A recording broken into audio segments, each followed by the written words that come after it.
Hello everyone!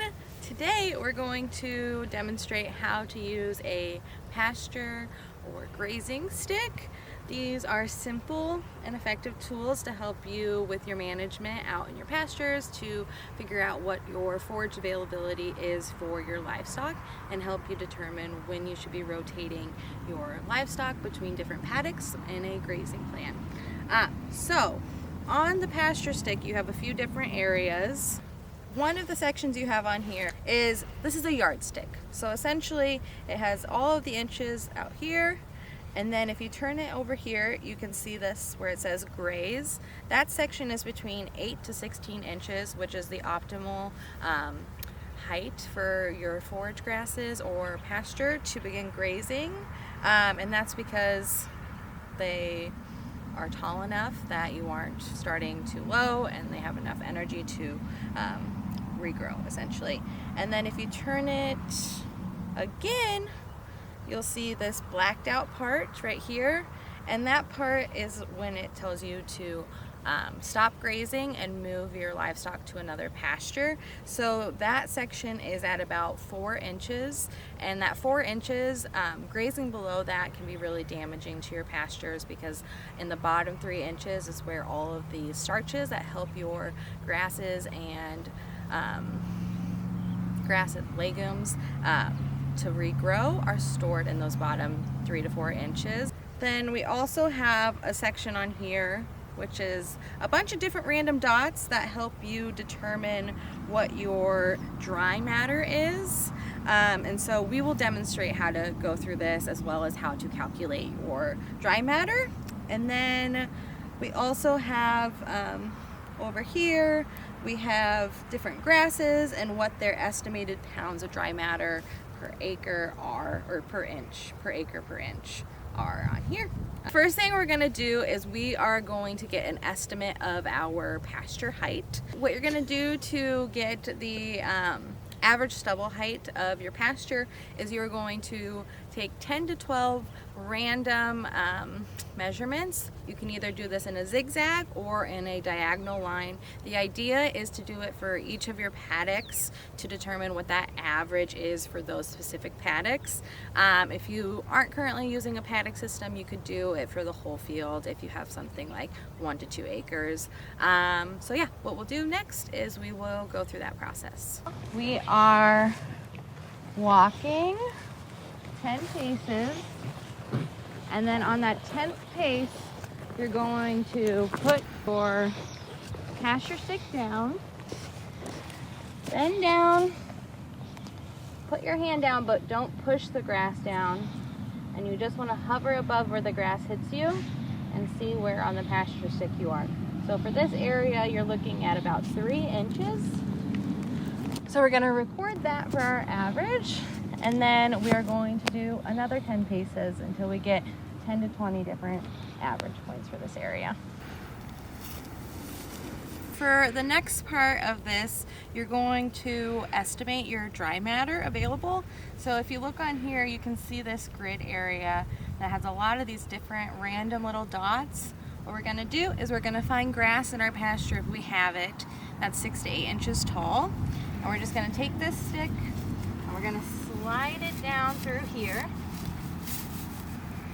And then we're going to stand above it and see how many of these dots we can see, if any.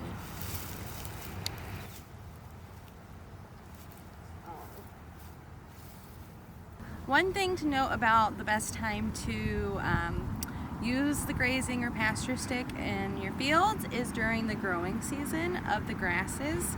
And in Western Washington, specifically in Southwest Washington, our grasses begin growing in about April or May. They grow into June, and then there's a period of dormancy in July and August when our cool season grasses are no longer growing. You want to do this either at the beginning of the season in April, May, June, or later in the year in September or October when the grasses begin growing just a little bit again. And then in the winter is not an ideal time to take these measurements because our grasses aren't growing and our livestock should not be out in our pastures grazing during the rainy season.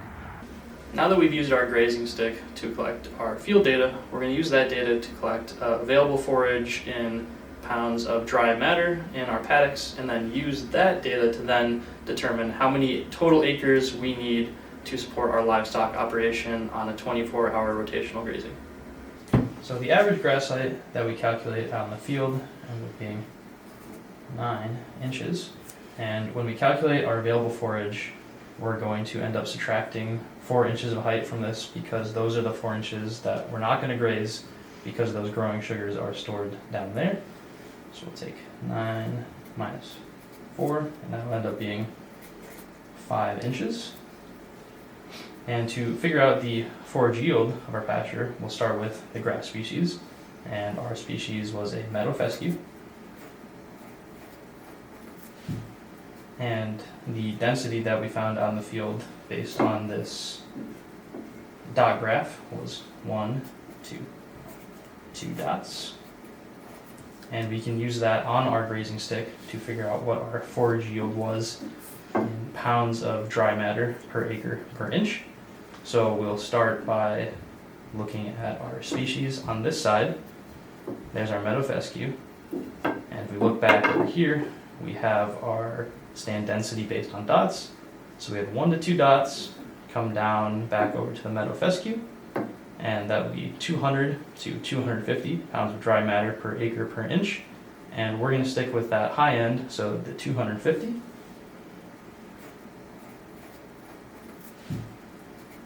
And then all we need to do to figure out our available forage is multiply that forage yield, 250, by our available grazing height, 5 inches. And that ends up being 1,250 pounds of dry matter per acre. Now that we have our available forage calculated in pounds per acre, we can use that number to figure out how many acres we need to support our livestock grazing operation.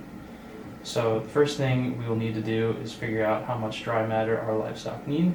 So we're going to use an example of 50 dairy cows, and 50 dairy cows or livestock need on average 1.5 to 2.5% their body weight in dry matter. So we're going to have that estimated at about 30 pounds of dry matter. So total, that'll end up being 50 cows times 30 pounds of dry matter, and that ends up being 1,500 pounds.